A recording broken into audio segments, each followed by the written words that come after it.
So when did that first Too Much Coffee Man zine come out? I want to say 91, 92. Okay. Um, So yeah. that was an interesting time period because you talked about Too Much Coffee Man as being autobiographical, hmm but it has elements of satire of the superhero industry that was exploding at the time. Um, and even as a zine, a lot of that culture, just because I'm involved with the underground music scene, and so I know like there was an explosion of zines from all over the world and people like trading tapes and all this stuff that was happening. Um, Yeah. when did you realize that the character was catching on and that people were really enjoying or really connecting to what you were doing? Yeah, it was partly it was doing a newspaper strip, and I would meet people. So at the Daily Texan, they were running maybe 8 strips or 10 strips on a page. And I was one of those, and it was a real popular page. Cartooning was a thing. And I would go to parties and people would, oh, what comic do you do? And I have the one with the talking dog in it.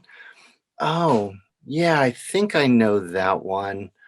And so, I thought, man, I got to sort of up my game and do something that's more iconic and do something that has more of a hook to it.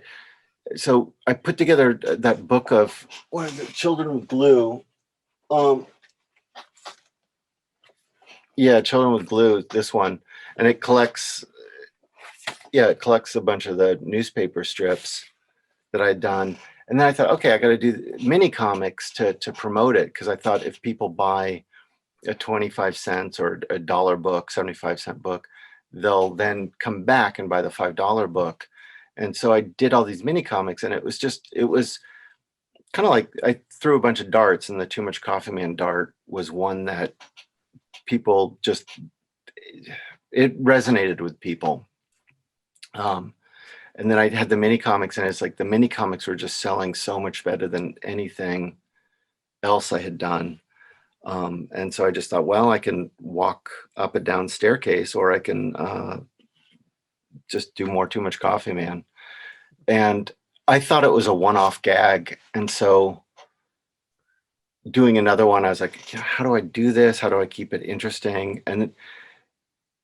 But it just kind of unfolded, where it tapped into something emotional within myself. It's like, oh, this is, for one, it's id, where impulses are acted on without constraints of super ego. And then it's also this intellectual, where he looks at problems and solves them, but he's also kind of an idiot. So that combination of being intellectual and idiot was something that really, um, is very autobiographical. So it tapped something within me that I didn't expect it to tap. And I don't think I could have kept doing the comic if, and even now, like, I do it when I want to and feel like it needs to be something real. I can't, like, oh, let's just crank out, there's another Spider-Man due, I'm going to do another Spider-Man story, invent the villain. And I, I'm always trying to figure out a way to break the pattern. That I like the, Fabulous Furry Freak Brother method of, like, hey, let's break down the formula that we've used and do something different each time. And it's, yeah, just to keep it interesting and real for me. When did you move from self-publishing to working with Dark Horse?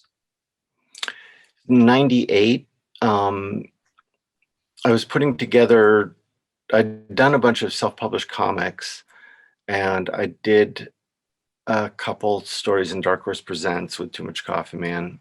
Um, and I started putting together a book, and I just, yeah, I wanted to, I was trying to self-publish the book, but at that time, to go through a distributor, the way that distributors paid for books, if you're entering in the market is that basically you put out a book, and then they wait till you put out a second book, and then they'll pay you for the first book. And so just financially it was impossible. So I started reaching out to Dark Horse and saying, you know, can you would you be interested in publishing this book? And it's been a good relationship with them for a long time.